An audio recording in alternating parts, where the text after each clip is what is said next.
ఓం నమో నారాయణాయ. ఎపిసోడ్ 22 పంచమ భావం.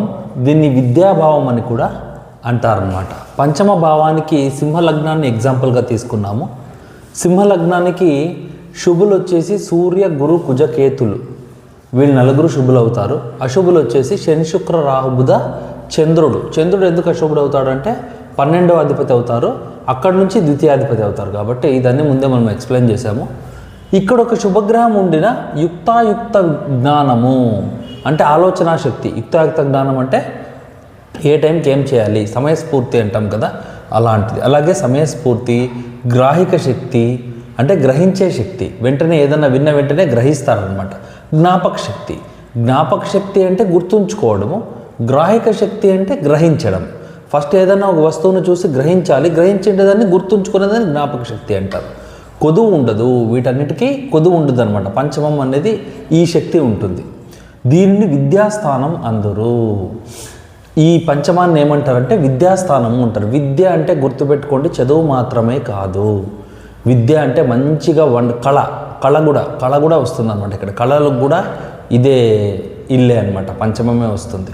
మంచి వంట వండొచ్చు, మంచిగా డ్యాన్స్ చేయొచ్చు, మంచిగా మ్యూజిక్ పండించవచ్చు, లేదా యుద్ధ విద్యలు నేర్చుకోవచ్చు, కరాటే, కుంఫు ఇలాంటివి అన్ని విద్యల కిందకే వస్తాయి. లేదా మంచి మోటార్ మెకానిక్ కావచ్చు, ఏదైనా కూడా విద్య కిందకే వస్తుంది. కొందరు చతుర్థమును విద్యాస్థానం అన్నారు, కానీ కొన్ని లగ్నములకు చతుర్థ దశమ స్థాన కేంద్రములు మారుచుండును. చతుర్థ స్థానం మారుతూ ఉంటుంది. అంటే కొన్ని లగ్నాలకు శుభులు అవుతుంది, కొన్ని లగ్నాలకి అశుభులు అవుతుంది అనమాట. చతుర్థ స్థానము, దశమ స్థానం కూడా.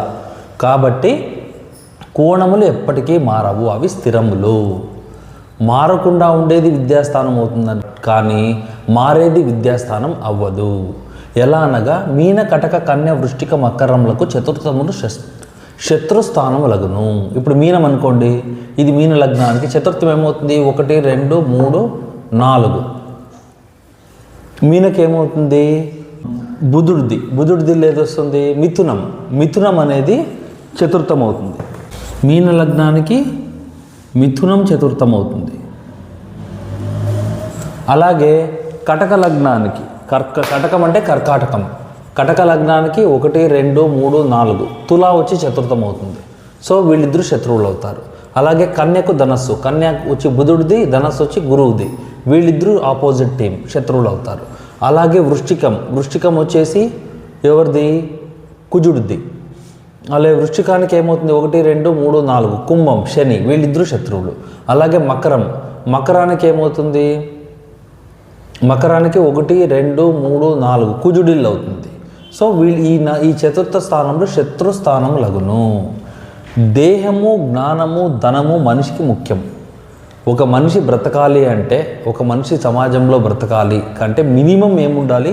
అతని దేహం ఉండాలి. అంటే బ్రతకడానికి ఒక శరీరం కావాలి, ఎంతో కొంత జ్ఞానం ఉండాలి. ఏదో ఒక విషయంలో కనీసం బయట బ్రతకాలంటే అతి తక్కువైన జ్ఞానం అనేది ఉండాలి, తక్కువైన కనీసం ధనం ఉండాలి. చేతిలో కొంత ధనం ఉంటేనే బ్రతికేక అవుతుందన్నమాట. మనిషికి ముఖ్యం. వీటిని త్రిశక్తి స్థానములు అంటారు.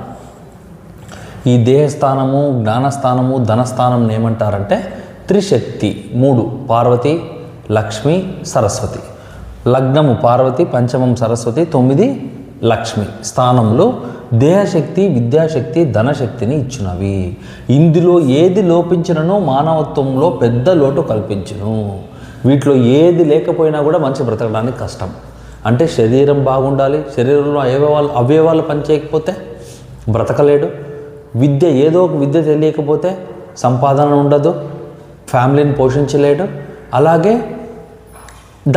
ధనం లేకపోతే విలువ ఉండదు అనమాట సమాజంలో. సో లగ్నాధిపతికి మిత్రగృహాలు ఏమవుతాయి? కోణాలు అవుతాయి. కోణములే పంచమ నవమాధిపతులగును.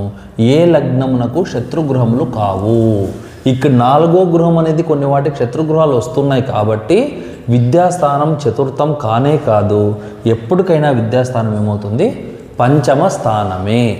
పంచమంలో ఇప్పుడు శుభగ్రహం ఉంటే ఏ విధంగా ఉంటుంది? ఇందులో ఒక శుభగ్రహం ఉండిన సత్సంతానము, మంచి సంతానం కలుగుతుంది. మంత్రి పదవి, ఆ జాతకుడికి మంచి సంతానం కలుగుతుంది. జాతకుడికి మంచి పదవి వచ్చే అవకాశం ఉంది. పదవి బంధుమిత్రులకు సలహాదారుడుగా ఉంటాడు. సౌశీల్యము, మంచి క్యారెక్టర్ ఉంటుందన్నమాట. నిశ్చయ మనస్సు అంటే మనసు చంచలం లేకుండా మనస్థిమితం అనేది ఉంటుంది. విద్య, వినయము, విధేయత, వివేకం అంటే మంచి ఆలోచన శక్తి ప్రసాదించును.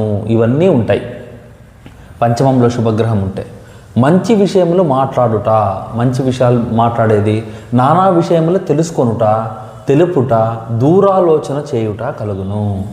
ఘనత అంటే కీర్తి. గాంభీర్యము, గంభీరమైన మనిషప్ప అని అనిపించుకుంటాడు. గ్రామాధికారము ఒసగును, పొందుతాడు. కవనము, కావ్యరచన, ప్రవీణత, మంత్రోపాసన, ప్రసన్నత నొసగును. లైఫ్లో ప్రశాంతత ఉంటుంది, ప్రసన్నంగా ఉంటాడు అనమాట చూడ్డానికి. దానము, ధర్మము చేయు ఆలోచన వచ్చును. పాపపుణ్య విమర్శన బలము, పాండిత్యము, ప్రతిభ ఇచ్చును. జ్ఞానశక్తి, జ్ఞాపక శక్తి, గ్రాహిక శక్తి, శిల్పనా శక్తి నొసగును. ఇవన్నీ పొందుతాయి అనమాట. అంటే గ్రహమును బట్టి ఉంటాయి, ఒక్కొక్క గ్రహానికి క్యారెక్టరిస్టిక్స్ ఉంటాయి. మరి దీంట్లో ఏ గ్రహం ఉందో అటువంటి ఆ రకమైన శక్తి వస్తుంది.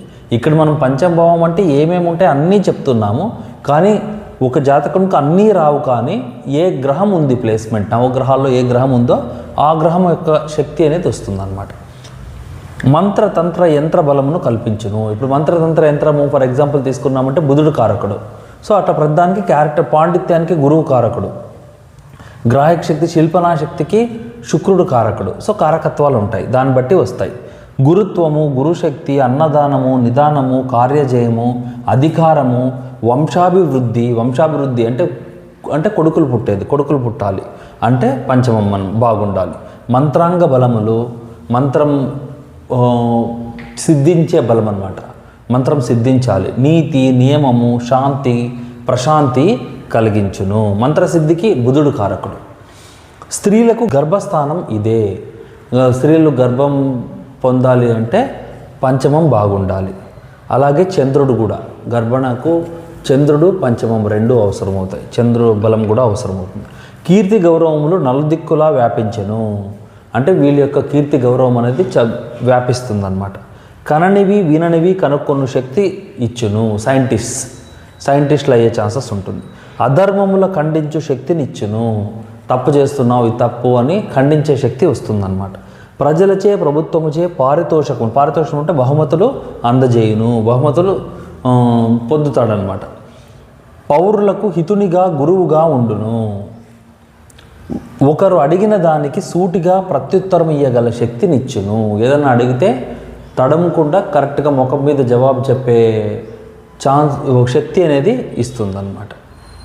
అదే ఒకవేళ పాపగ్రహం ఉంటే, ఈ పంచమంలో పాపగ్రహం ఉందనుకోండి, పాపగ్రహం ఉండిన ఇందుకు వ్యతిరేకంగా నడుచును. Quite opposite. బుద్ధిబలం బొత్తిగా నశించును. కాయ కష్టములతో జీవించును. జ్ఞానశక్తితో, విద్యతో జీవించువారు ఎవరైతే విద్య మీద ఆధారపడి జాబ్ చేస్తూ ఉంటారో, నాలెడ్జ్ మీద ఆధారపడి జీవిస్తూ ఉంటారో జాతకములకు, వారి జాతకములు పంచమాధిపతి బలం ఉండును. పంచమ బలము మరి పంచమాధిపతి యొక్క బలం అనేది ఉంటుందన్నమాట. ధన్యవాదములు.